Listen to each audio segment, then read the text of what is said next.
ನಮಸ್ಕಾರ ಪ್ರಿಯ ವೀಕ್ಷಕರೇ. ಈ ದಿನ ಚಿತ್ರದುರ್ಗದ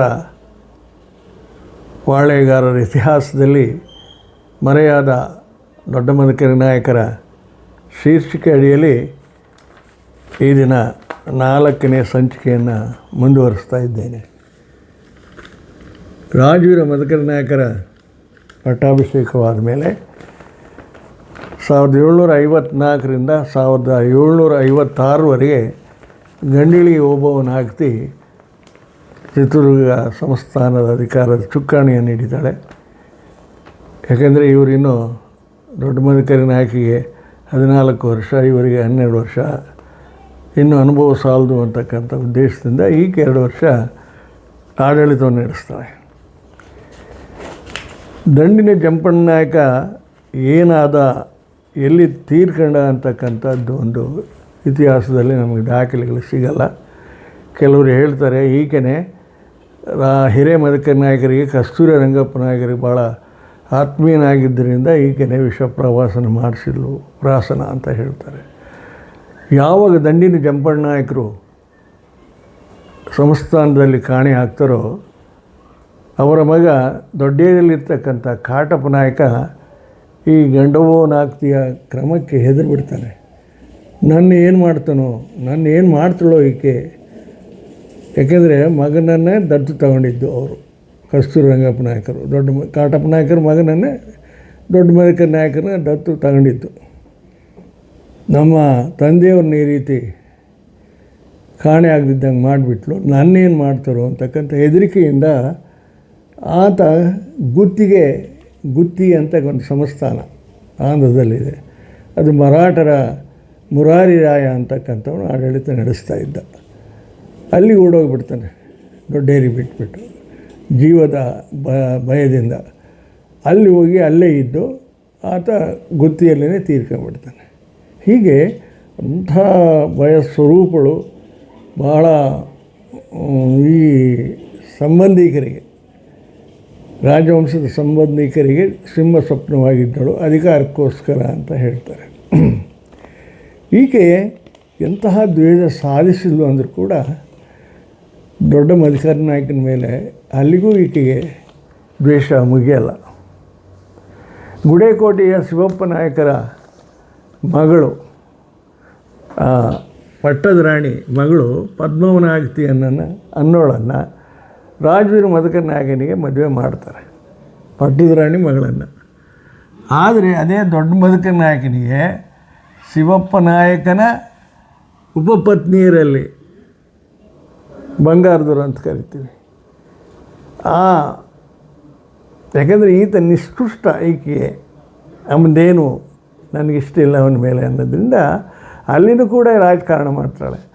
ಉಪಪತ್ನಿಯ ಮಗಳಾದಂಥ ಭೀಮವ್ವನಾಗತಿಯನ್ನು ದೊಡ್ಡ ಮದಕರಿ ನಾಯಕಿಗೆ ಮದುವೆ ಮಾಡ್ತಾರೆ. ಪಟ್ಟದ ರಾಣಿ ಮಗಳನ್ನು ರಾಜವೀರ ಮದಕರಿ ನಾಯಕನಿಗೆ, ಉಪಪತ್ನಿಯ ಮಗಳನ್ನು ಭೀಮವ್ವನಾಗತಿಯನ್ನು ದೊಡ್ಡ ಮದಕರಿ ನಾಯಕನಿಗೆ ಇದು ಮಾಡ್ತಾರೆ. ಈತನಿಗೆ ಇಷ್ಟ ಇರಲ್ಲ, ಮದುವೆ ಆಗಿದ್ದು ಒಂದೇ. ಯಾಕೆಂದರೆ ಇವರೆಲ್ಲ ಯುದ್ಧಗಳಲ್ಲಿ ತೊಡಗಿರ್ತಾರೆ. ಹೀಗೆ ಗಂಡಿಲ ಓಬವ್ವನಾಗತಿ ವಿವಾಹದಲ್ಲೂ ಕೂಡ ದೊಡ್ಡ ಮದಕರಿ ನಾಯಕನಿಗೆ ದ್ರೋಹ ಮಾಡಿದರು ಅಂತಕ್ಕಂಥ ಇತಿಹಾಸಕಾರರು ಹೇಳ್ತಾರೆ. ಕೊನೆಗೆ 1756ರಲ್ಲಿ ಈಕೆ ತೀರ್ಕೊಂಡು ಬಿಡ್ತಾರೆ. ಇವರು ಸ್ವತಂತ್ರರಾಗಿ ರಾಜವೀರ ಮದಕರಿ ನಾಯಕ, ದೊಡ್ಡ ಮದಕರಿ ನಾಯಕ ಬಹಳ ಆತ್ಮೀಯರಾಗಿರ್ತಾರೆ.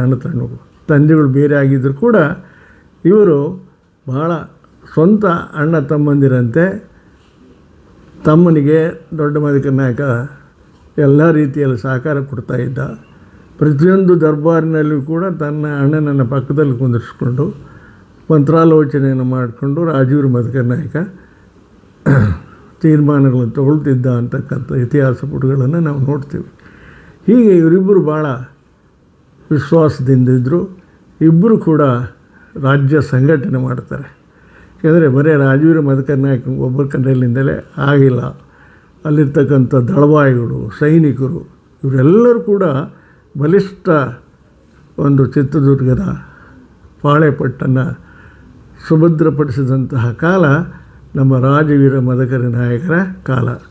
ಅದಕ್ಕೇ ಇವತ್ತು ರಾಜವೀರ ಮದಕರಿ ನಾಯಕರ ಹೆಸರನ್ನು ಕೇಳಿದರೆ ಇಡೀ ಕರ್ನಾಟಕ, ಭಾರತದಲ್ಲಿ ಕೂಡ ಆ ಹೆಸರು ಎಲ್ಲರ ಮನಸ್ಸಿನಲ್ಲಿ ಒಂದು ವೀರಾವೇಶದ ಸನ್ನಿವೇಶಗಳನ್ನು ಕಲ್ಪನೆ ಮಾಡಲಿಕ್ಕೆ ಅವಕಾಶ ಆಗಿದೆ.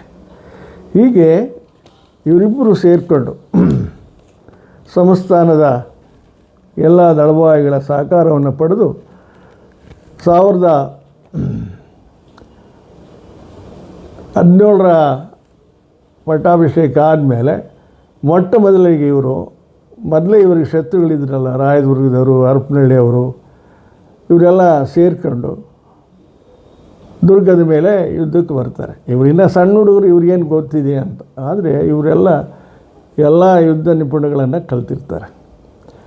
ಆಗ ರಾಯದುರ್ಗದ ಮೇಲೆ ಇವರು ಯುದ್ಧಕ್ಕೆ ಬಂದಾಗ ರಾಯದುರ್ಗಕ್ಕೆ ಸೇರಿರ್ತಕ್ಕಂಥ 2 ಕೆರೆ ಅಂತ ಇರುತ್ತೆ. ಇದನ್ನು ರುಂಡು ಸೆರುవుಲು ಅಂತಾರೆ. ಇಲ್ಲಿ ನಮ್ಮ ಓಬಳಾಪುರ ಸಿರಿವಾಳ ಇದೆಯಲ್ಲ, ಆ ಕಡೆ ಬರುತ್ತೆ 2 ಕೆರೆ ಅಂತ. ಆ ಪ್ರದೇಶದ ಹತ್ರ ಇವರ ಹರಪನಹಳ್ಳಿ ರಾಯದುರ್ಗದ ಸೈನ್ಯವನ್ನು ಸೋಲಿಸಿ ಕೋನಾಪುರ ಮತ್ತು ಕೊಡಂಗನೂರು ಹಳ್ಳಿಗಳನ್ನು ವಶಪಡಿಸ್ಕೊಳ್ತಾರೆ. ಕ್ರಿಸ್ತಶಕ 1760ರಲ್ಲಿ ಹರಪನಹಳ್ಳಿಯವರು, ರಾಯದುರ್ಗದವರು, ಸಮಣೂರಿನ ಅಕಿಮ್ ಖಾನು ಅಂತಕ್ಕಂಥ ಖಾನ್ ಸಾಹೇಬ್ ಇದ್ದ, ಇವರೆಲ್ಲರೂ ಕೂಡ ಚಿತ್ರದುರ್ಗದ ಮೇಲೆ ಯುದ್ಧಕ್ಕೆ ಬರ್ತಾರೆ. ಇವ್ರ ಜೊತೆಗೆ ಬಿದನೂರಿನವರು ಕೂಡ ಸಹಾಯ ಮಾಡ್ತಾರೆ.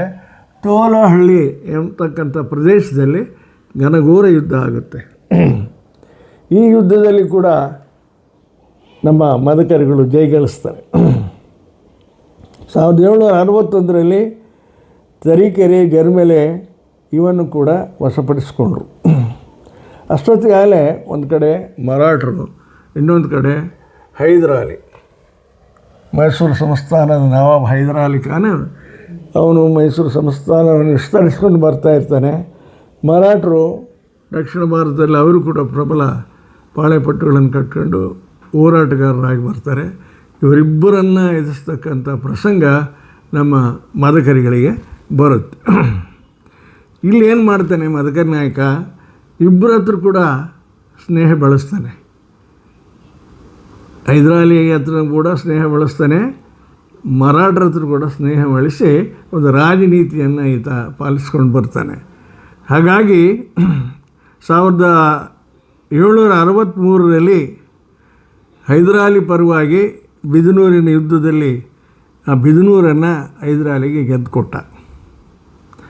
ಆ ಬಿದನೂರನ್ನು ಗೆದ್ದುಕೊಂಡು ಬರಬೇಕಾದ್ರೆ ಬಸವಾಪಟ್ಟಣದಿಂದ ಬರಬೇಕಾದ್ರೆ ಬಂಕಾಪುರ ಅಂತಕ್ಕಂಥದ್ದು ಹೈದರಾಲಿ ಸೈನ್ಯಲ್ಲಿ ಠಾಣೆ ಹಾಕಿರುತ್ತೆ.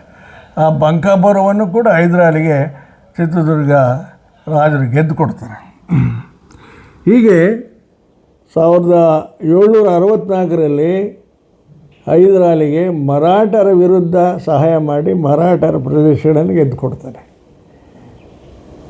1643ರಲ್ಲಿ ಈಗಿನ ತುಮಕೂರು ಇದೆಯಲ್ಲ, ತುಮಕೂರು ಹತ್ರ ಡಾಬಸಪೇಟೆ ಸಮೀಪದಲ್ಲಿ ನಿಜಗಲ್ಲು ಅಂತಕ್ಕಂಥ ಒಂದು ದೊಡ್ಡ ಇದಿದೆ. ಅದು ಅಲ್ಲಿ ಒಂದು ಪಾಳೆಪಟ್ಟಿತ್ತು, ಗುಡ್ಡ, ಅದು ದೊಡ್ಡ ನಿಜಗಲ್ಲು. ನಮ್ಮದೀಗ ನಿಡಗಲ್ಲು ಇದು. ಈ ನಿಜಗಲ್ಲಿನಲ್ಲಿ ಯುದ್ಧ ಆಗುತ್ತೆ ಹೈದರಾಲಿಗೆ ಮತ್ತು ಮರಾಠರಿಗೆ. ಆಗ ಈತ ಹೋಗಿ ಮರಾಠರಿಗೆ ಸಹಾಯ ಮಾಡಿ ಹೈದರಾಲಿಯ ಸೇನಾಧಿಪತಿ ಸರ್ದಾರ್ ಖಾನನ್ನು ಸೋಲಿಸಿ ಆ ನಿಜಗಲ್ಲನ್ನು ಮರಾಠರಿಗೆ ವಶವಾಗುವಂಗೆ ಮಾಡ್ತಾನೆ. ಅದಕ್ಕೆ ಅವನು ಶ್ರೀಮಂತ ಮಾಧವರಾವ ಪೇಶ್ವೆ ಅಂತಕ್ಕಂಥವನು ಈ ದುರ್ಗದ ಮದಕರಿಗಳಿಗೆ ಮಾತು ತಪ್ಪದ ಗಂಡ, 77 ಪಾಳೆಗಾರರ ಮಿಂಡ ಅಂತಕ್ಕಂಥ ಬಿರುದನ್ನು ಕೊಟ್ಟ. ಅಂದರೆ ಸ್ನೇಹಕ್ಕೆ ಕೂಡ ಇವರಷ್ಟು ಸಹಭಾಗಿತ್ವದಲ್ಲಿ ರಾಜ್ಯಭಾರವನ್ನು ಮಾಡ್ತಾಯಿದ್ದರು. ಆಮೇಲೆ 1763ರಲ್ಲಿ ನಮ್ಮ ಚಿತ್ರದುರ್ಗ ಸಮೀಪದಲ್ಲಿರ್ತಕ್ಕಂಥ ಈಗಿನ ಪಾವಗಡ ತಾಲೂಕಿನ ನಿಡಗಲ್ಲನ್ನು ಕೂಡ ಹೈದರಾಲಿ ಗೆದ್ದು ಕೊಡ್ತಾರೆ ಮದಕರಿಗಳು. ಆ ನಿಡಗಲ್ಲು ಗೆಲ್ಲೋದಕ್ಕೋಸ್ಕರ ಮುಂಚೆ ಹರಪನಹಳ್ಳಿ ಮತ್ತು ರಾಯದುರ್ಗದ ಸಹಾಯದಿಂದ ಅಲ್ಲಿ ಗೆಲ್ಲಲಿಕ್ಕೆ ಹೋಗಿರ್ತಾರೆ ಹೈದರಾಲಿ. ಆದರೆ ಅವರ ಕೈಲಿ ಆಗಲ್ಲ. ಆಗ ಇವರು ಚಿತ್ರದುರ್ಗದ ಅರಸರ ಸಹಾಯವನ್ನು ಕೇಳ್ತಾರೆ. ಆಗ ನಮ್ಮರೆಲ್ಲ ಹೋಗಿಬಿಟ್ಟು ಆ ನಿಡುದಾದ ಬೆಟ್ಟ ನಿಡಗಲ್ಲು ಯಾವತ್ತೂ ಕೂಡ ಅದಕ್ಕೆ ಎಣ್ಣೆಯನ್ನು ಹಾಕ್ತಾಯಿದ್ರಂತೆ. ಅದನ್ನು ಹತ್ತಬೇಕಾದ್ರೆ ಜಾರುತ್ತಲ್ಲ, ಅದಕ್ಕೆ ಇವರು ಹುಡ ಬಲಿಷ್ಠವಾದಂಥ ಬಿಟ್ಟರೆ ಅದು ಎಷ್ಟು ಕಿತ್ತರೂ ಬರಲ್ಲ. ಅದಕ್ಕೆ ಹಗ್ಗವನ್ನು ಕಟ್ಕೊಂಡು ಮೇಲಕ್ಕೆ ಹಾಕಿ ಅದ್ರ ಮೂಲಕ ಇವರು ಕೋಟೆಯನ್ನು ಲಗ್ಗೆ ಹತ್ತಿ ರಾತ್ರಿ ಹೊತ್ತು ಕಾಮರಾಜ ನಿಶಸ್ತ್ರನಾಗಿ ಮಲಗಿರ್ತಾನೆ ನಿಡಗಲ್ ದುರ್ಗದಲ್ಲಿ. ಆತನನ್ನು ಬಂಧಿಸಿಕೊಂಡು ಅವನನ್ನು ಹೈದರಾಲಿಗೆ ಇಟ್ಕೊಡ್ತಾರೆ. ಹೀಗೆ ಹೈದರಾಲಿ ಮತ್ತು ಮರಾಠರ ನಡುವೆ ಇವರು ಸರಿಯಾದ ರೀತಿಯಲ್ಲಿ ಸಂಬಂಧಗಳನ್ನು, ಯಾಕೆಂದರೆ ಹೈದರಾಲಿ ಸ್ನೇಹತ್ವ ಅಪಾಯ ಅಂತ ಗೊತ್ತಿತ್ತು ಇವರಿಗೆ. ಹಾಗಾಗಿ ಬ್ಯಾಲೆನ್ಸ್ ಮಾಡಿಕೊಳ್ಳಿಕ್ಕೆ ಮರಾಠರ ಸಹಾಯವನ್ನು ಈಗ ಆಗಿಂದಾಗಲೇ ಇವರು ಪಡಿತಾ ಇದ್ದರು.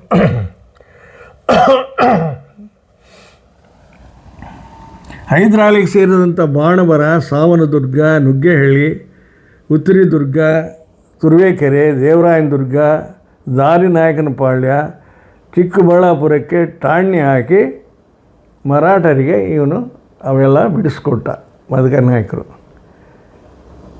ಇದು ಹೈದರನಿಗೆ ಬಹಳ ಬೇಸರವನ್ನಿತ್ತು. ಇವರು ದುರ್ಗದವರು ಎರಡು ಕಡೆನೂ ಇವರು ನಾಟಕ ಮಾಡ್ತಾರೆ. ಇವರಿಗೆ ಬಿಟ್ಟರೆ ಎಂದಿದ್ದರೂ ಕೂಡ ನನಗೆ ಇವರು ಪ್ರಬಲ ಶತ್ರುಗಳೇ.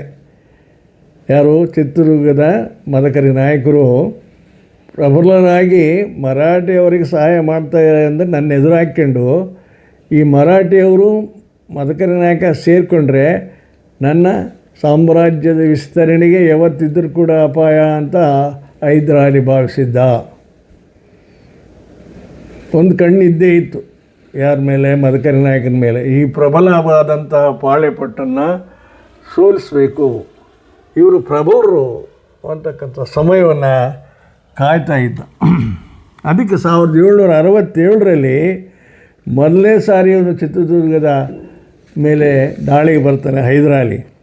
ದಾಳಿಗೆ ಬಂದು ಧರ್ಮಪುರ, ಪರಶುರಾಮಪುರ, ವೆಣಕಲ್ಲು, ಜಾನಕಲ್ಲು, ಹೊಸದುರ್ಗ, ರಾಮಗಿರಿ, ರಂಗಯ್ಯನದುರ್ಗ, ಬಾಗೂರು ಈ ಹಳ್ಳಿಗಳ ಮೇಲೆ ಠಾಣ್ಯವನ್ನು ಹಾಕ್ತಾನೆ ಇದ್ದಕ್ಕೆ ಬರಲಿ ಅಂತ. ಆಗೇನು ಮಾಡ್ತಾರೆ? ಭಾಳ ಉಪಾಯ ಮಾಡ್ತಾರೆ. ಇವರಿಂದ ಸಿದ್ಧರೇ ಆಗಿರಲ್ಲ ಹೈದರಾಲಿ ಮೇಲೆ ಯುದ್ಧ ಮಾಡಲಿಕ್ಕೆ. ಅವನು ಸಡನ್ನಾಗಿ ಬಂದುಬಿಡ್ತಾನಲ್ಲ, ಅದಕ್ಕೆ ಅವನೊಡನೆ ಒಂದು ಒಪ್ಪಂದ ಮಾಡ್ಕೊತಾರೆ.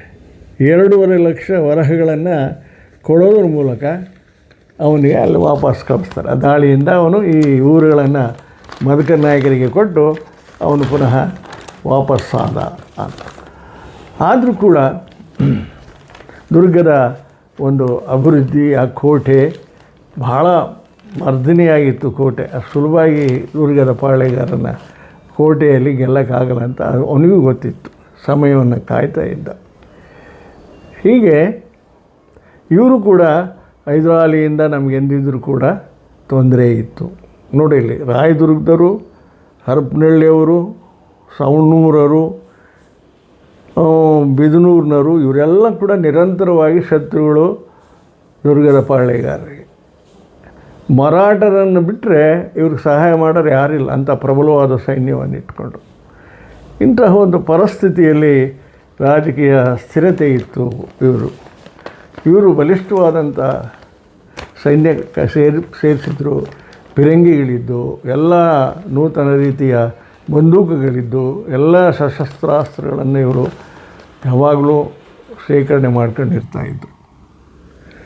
ಆ ಯುದ್ಧದ ಜೊತೆಗೆಯಲ್ಲೂ ಕೂಡ ಸಾರ್ವಜನಿಕವಾಗಿ ಅನೇಕ ಪರೋಪರ ಕೆಲಸಗಳನ್ನು ಇವರು ಮಾಡ್ತಾಯಿದ್ರು. ರಾಜೂರು ಮದಕರಿ ನಾಯಕನಿಗೆ ಜರ್ಮಲೆಯಿಂದ ಒಬ್ಬ ದೊರೆ ಹೆಣ್ಮಗಳನ್ನು ಕೊಡ್ತಾರೆ. ಮತ್ತು ನಾಯಕನಹಟ್ಟಿಯಿಂದಲೂ ಕೂಡ ಒಂದು ಹೆಣ್ಮಗಳನ್ನು ಇದನ್ನು ಕೊಡ್ತಾರೆ ರಾಜೂರು ಮದಕರಿ ನಾಯಕನಿಗೆ, ಪದ್ಮಾವನಾಗ್ತಿ ಜೊತೆಗೆ. ಈತ ಅದೊಂದೇ ಭೀಮನ ಮದುವೆ ಆಗಿದ್ದೊಂದೇ, ಮತ್ತೆ ಅಲ್ಲಿ ಮದುವೆ ಇಲ್ಲ, ದೊಡ್ಡ ಬದುಕನ್ನಾಗಿನಿ. ಸಹೋದರನಿಗೆ ಅದನಿಗೆ ಸಹಕಾರ ಕೊಟ್ಕೊಂಡಿದ್ದ. ಈ ಪದ್ಮವನಾಗತಿ ಜೊತೆಯಲ್ಲಿ, ರಾಣಿ ಜೊತೆಯಲ್ಲಿ ಓಬವ್ವ ಅಂತಕ್ಕಂಥ ಒಬ್ಬ ಹೆಣ್ಮಗಳು, ಚೆಲುವಾದಿ ಹೆಣ್ಮಗಳು, ಚೆಲುವಾದಿ ವಂಶಕ್ಕೆ ಸೇರಿದಂಥ ಒಬ್ಬ ದಾಸಿ ಸೇವಕಿ ಆಕೆ ಬಂದಿರ್ತಾಳೆ ಚಿತ್ರದುರ್ಗಕ್ಕೆ. ತವರೂರಿನಿಂದ ಯಾರನ್ನೊಬ್ಬರು ಇರಬೇಕಲ್ಲ ರಾಣಿ ಜೊತೆಯಲ್ಲಿ. ಈಕೆ ಅಂತಃಪುರದಲ್ಲಿದ್ದಲು. ಈಕೆನೆಲ್ಲ ಸಂಪಾದಿಸಿ ಈಕೆಗೆ ಒಂದು ಮದ್ದಿನ ಹನುಮ ಅಂತಕ್ಕಂಥವನಿಗೆ, ಕಹಳೆ ಹನುಮಾನ್ ನನಗೆ ಕೊಟ್ಟು ಮದುವೆ ಮಾಡಿ ಅಲ್ಲೇ ಇಟ್ಕೊಂಡಿದ್ರು. ಇದಾದ ನಂತರ ಹೈದರಾಲಿ ಯುದ್ಧಕ್ಕೆ ಬರಬೇಕು, ಇವನ್ನೇನಾದರೂ ಮಾಡಿ ಈ ಪಾಳೆಪಟ್ಟಣನ್ನು ನನ್ನ ಸ್ವಾಧೀನಕ್ಕೆ ತಗೊಳ್ಬೇಕು, ಇಲ್ಲ ಅಂದರೆ ಇವರು ಬಲಿಷ್ಠರಾಗ್ತಾರೆ ಅಂತಕ್ಕಂಥ ಉದ್ದೇಶದಿಂದ ಮತ್ತೆ ಚಿತ್ರದುರ್ಗದ ಮೇಲೆ ದಾಳಿ ಮಾಡಲಿಕ್ಕೆ ಬರ್ತಾನೆ. ದಾಳಿ ಮಾಡಲಿಕ್ಕೆ ಬಂದಾಗ ಇವರು ಕೂಡ ಸುಲಭವಾಗಿ ಸಂಧಾನಕ್ಕೆ ಒಪ್ಪಲ್ಲ. ಎಷ್ಟು ಸರಿ ಅಂತ ದುಡ್ಡು ಕೊಡ್ತಾರೆ, ಅದೇನಾಗುತ್ತೆ ನಾವು ಹೋರಾಟ ಮಾಡೋಣ ಅಂತ. ಇವನು ಸುಮಾರು 3-4 ತಿಂಗಳ ಕಾಲ ಚಿತ್ರದುರ್ಗಕ್ಕೆ ಬಂದು ಗುಡಾರಗಳು ಹಾಕ್ಕೊಂಡು, ಹೇಗಪ್ಪ ಈ ಕೋಟೆಯೊಳಗೆ ಹೋಗಿ ಇವರನ್ನು ನಾವು ಗೆಲ್ಲೋದು ಅಂತಕ್ಕಂಥ ದೊಡ್ಡ ಸಮಸ್ಯೆ 5ನೇ ಕಾಡಿರುತ್ತೆ. ಅಂತಹ ಮುತ್ಸದ್ದಿ 5ರನ್ನು ಕೂಡ ಸುಮಾರು ತಿಂಗಳ ಕಾಲ ಕೋಟೆಯನ್ನು ಪ್ರವೇಶ ಮಾಡಲಿಕ್ಕಾಗಲ್ಲ. ಇವೆಲ್ಲ ಚಲನವಲನಗಳನ್ನು ಮದಕರಿ ನಾಯಕನ ಸೈನ್ಯ ನೋಡ್ಕೊಂತೇ ಇತ್ತು. ಇಲ್ಲೇನಾಗುತ್ತೆ, ಪ್ರಧಾನಿ ಪಟ್ಟದಿಂದ ತಳ್ಳಲ್ಪಟ್ಟಂಥ ಅಪ್ಪರ್ ಸೇನು ಒಂದು ದೇಶದ್ರೋಹದ ಕಾರ್ಯಕ್ಕೆ ನಿಂತಿರ್ತಾನೆ. ಓಬವ್ವನಾಗ್ತಿ ಈತನ ಅಧಿಕಾರದಿಂದ ಕೆಳಗಿಳಿಸಿದಾಗ ಅವನು ಏನು ಮಾಡ್ತಿದ್ರು ಕೂಡ ಏನಾದರೂ ಮಾಡಿ ಇವ್ರ ಮೇಲೆ ನಾನು ಸೇಡು ತೀರಿಸ್ಕೊಳ್ಬೇಕು ಅಂತ ತನ್ನ ಜೊತೆಯಲ್ಲಿ ಶಂಕರಯ್ಯನ ಒಬ್ಬನ ಇಟ್ಕೊಂಡ್ಬಿಟ್ಟು ಅವನ ಮೂಲಕ ಪತ್ರ ವ್ಯವಹಾರ, ಹೈದರಾಲಿ ಅಂಚೆ ಮುತ್ಸದ್ದಿ ಜೊತೆಗೆ ಪತ್ರ ವ್ಯವಹಾರ ಮಾಡ್ತಿದ್ದ. ಇಲ್ಲಿ 3 ತಿಂಗಳು ನಿಂತ್ಕೊಂಡು ಇವನೇ ಸುಮ್ಮನೆ ಇರಲಿಲ್ಲ. ಕೋಟೆಯಲ್ಲಿ ಯಾವ್ಯಾವ ಭಾಗದಲ್ಲಿ ಏನೇನಿದೆ, ಇವ್ರ ಹತ್ರ ಶಸ್ತ್ರಾಸ್ತ್ರಗಳು ಎಷ್ಟಿದ್ದಾವೆ, ಎಷ್ಟು ದಿನ ಇವರು ಯುದ್ಧ ಮಾಡಲಿಕ್ಕೆ ಕೋಟೆ ಇಟ್ಕೊಂಡಿದ್ದಾರೆ ದಾಸ್ತಾನ, ಇವೆಲ್ಲವನ್ನು ಸ್ಟಡಿ ಮಾಡಲಿಕ್ಕೆ ತನ್ನ ಗೂಢಚಾರನನ್ನು ಬಿಡ್ತಾ ಇದ್ದ ಕೋಟೆಗೆ. ಇನ್ನೊಂದು ಕಡೆ ಅನೇಕ ಮುಸಲ್ಮಾನ್ ಸೈನಿಕರು ಒಳ್ಳೊಳ್ಳೆ ಹುದ್ದೆಯಲ್ಲಿದ್ದರು ಮದಕರಿ ನಾಯಕನ ಸೈನ್ಯದಲ್ಲಿ. ಅವರಿಗೆ ಒಳ್ಳೊಳ್ಳೆ ಪೊಸಿಷನ್ ಕೊಟ್ಟಿದ್ದ. ಅಂಥವ್ರನ್ನೇನಾದರೂ ಮಾಡಿ ಹೈದರಾಲಿಯ ತಿರುಗಂಗೆ ಮುಸಲ್ಮಾನ ಧರ್ಮದ ಪ್ರಚಾರಕ್ಕೆ ಬಿಟ್ಟರು. ಅವರ ಮನವೊಲಿಸಲಿಕ್ಕೆ ಏನಾದರೂ ಮಾಡಿ ನೀವು ಅದನ್ನು ಸಹಾಯ ಮಾಡಬೇಕಲ್ಲ. ಕೆಲವರು ನಿರಾಕರಿಸಿದ್ರು ಕೂಡ ಕೆಲವ್ರನ್ನೆಲ್ಲ ದುಡ್ಡು ಕೊಟ್ಟು ಅವರು ಸರಿ ಮಾಡಿಕೊಂಡ್ರು. ಎಷ್ಟೋ ಜನ ನಮ್ಮ ನಾಯಕರು ಅಧಿಕಾರಿಗಳನ್ನ ಕೂಡ ಅವ್ರು ಸರಿ ಮಾಡ್ಕೊತಾರೆ ದುಡ್ಡಿನ ಆಸೆಗಾಗಿ. ಈ ಒಳಗಿನ ಪಿತಾರಿ ರಾಜರಿಗೆ ಗೊತ್ತಾಗಲ್ಲ. ಅವ್ರೇನಿದ್ರು ನೇರವಾಗಿ ಹೋಗ್ಬೇಕು, ಯುದ್ಧ ಮಾಡಬೇಕು, ಬರಬೇಕು ಅಂತ. ಈ ಯುದ್ಧ ತೀರ್ಮಾನ ಆದಾಗ ಅವರು ತೀರ್ಮಾನ ಮಾಡ್ತಾರೆ, ಇದು ನಮ್ಮ ಅಳಿವು ಉಳಿವಿನ ಪ್ರಶ್ನೆ. ಚಿತ್ರದುರ್ಗ ಉಳಿಬೇಕಾದ್ರೆ ನಾವು ಉಸಿರಿರೋವರೆಗೂ ಹೋರಾಡಬೇಕು. ಆಮೇಲೆ ಈ ಸಂಸ್ಥಾನದಲ್ಲಿ ಕೋಟೆಯಲ್ಲಿರ್ತಕ್ಕಂಥ ಒಂದು ತೃಣವು ಕೂಡ ಹೈದರಾಲಿಗೆ ಸಿಗಕೂಡದು. ಸಕಲ ಸಂಪತ್ತನ್ನು ಕೂಡ ಅದನ್ನು ಯಾರಿಗೂ ಸಿಗದಿದ್ದ ಹಾಗೆ ದಾಸ್ತಾನ ಮಾಡಬೇಕು. ಅದೆಲ್ಲಿ ಅಡಗಿಸಿಟ್ಟಿದ್ರೆ ಗೊತ್ತಿಲ್ಲ. ಆಮೇಲೆ ಒಂದು ಪಕ್ಷ ನಾವೇನಾದರೂ ಯುದ್ಧದಲ್ಲಿ ಸೋತರೆ ನಮ್ಮ ಇವ್ರ ಪತ್ನಿಯರೇನಿದ್ದಾರೆ ಅವರೆಲ್ಲರೂ ಕೂಡ ಹೊಂಡದಲ್ಲಿ ಹಾರಿ ಆತ್ಮಹತ್ಯೆಯನ್ನು ಮಾಡಿಕೊಡ್ಬೇಕು. ಅಂತಹ ಕಠಿಣ ನಿರ್ಧಾರಗಳಂತ ಅಂತಾರೆ. ಆಗಿನ ಕಾಲದಲ್ಲಿ ನೋಡ್ರಿ, ರಾಜ ಹೋದ್ಮೇಲೆ ಅವರೆಲ್ಲ ಅನಾಥರು. ಅದರಲ್ಲಿ ಹೆಣ್ಮಕ್ಳು ಗಂಡುಗಳು ಸತ್ತ ಮೇಲೆ ಅವರೆಲ್ಲ ಅನಾಥರಾಗ್ತಾರೆ. ಅವರು ಇತರೆ ಜಾತಿಯ ಸೈನಿಕರು ಬಂದು ನಮ್ಮನ್ನು ಅವಮಾನ ಮಾಡಿದಾಗ ಹೀಯಾಳಿಸಿದಾಗ ನಾವು ಬದುಕಿದ್ದೇನು ಪ್ರಯೋಜನ? ಅವರೆಲ್ಲ ರೆಡಿ ಆಗ್ತಾರೆ ರಾಜನ ಮಾತಿನಿಗೆ. ನಾವು ರೆಡಿನೇ ಪ್ರಾಣ ತ್ಯಾಗ ಮಾಡೋಕ್ಕೆ. ಅಂತಹ ತೀರ್ಮಾನಗಳು ಕೂಡ ನಡೀತವೆ. ಆಮೇಲಿದ್ದ ರಾಜೂರು ಮಧುಕರ್ ನಾಯಕನು ಪಟ್ಟಣದಲ್ಲಿರ್ತಕ್ಕಂಥ ಎಲ್ಲ ಸೆಟ್ರನ್ನ ವರ್ತಕರನ್ನ ಕರೆದು ಮೀಟಿಂಗ್ ಸಭೆ ಮಾಡ್ತಾನೆ. ಏನರಪ್ಪ ಹಿಂಗೆಲ್ಲ ನಮ್ಮ ಮೇಲೆ ದಾಳಿಗೆ ಬಂದಿದ್ದಾರೆ, ಎಷ್ಟು ದಿನಗಳ ಕಾಲ ನಾವು ಯುದ್ಧ ಮಾಡಬೇಕಾಗತ್ತೆ, ಹೊರಗಡೆಯಿಂದ ಯಾವುದು ಬರಲಿಕ್ಕೆ ಹೈದರಾಲಿ ಕಟ್ ಮಾಡ್ತಾನೆ. ಆವಾಗ ನೀವು ಎಷ್ಟು ಸರಬರಾಜು ಆಹಾರದ ವಸ್ತುಗಳನ್ನು ನೀವು ಸರಬರಾಜು ಮಾಡ್ತೀರಿ ಹೇಳ್ರಿ, ಎಷ್ಟು ದಿನಗಳು ನೀವು ನಮ್ಮನ್ನು ಕಾಪಾಡ್ತೀರಿ ಅಂತಕ್ಕಂಥ ಪ್ರಶ್ನೆ ಹಾಕಿದಾಗ ಅವರೆಲ್ಲ ನಿನಗೇನು ಬೇಕಾದ್ರೆ ನಾವು ಸಿದ್ಧವಿದ್ದೀವಿ ಸ್ವಾಮಿ ಅಂತ ಹೇಳ್ತಾರೆ. ಅಷ್ಟು ಸಹಕಾರ ಕೊಡ್ತಾರೆ ಯುದ್ಧದಲ್ಲಿ.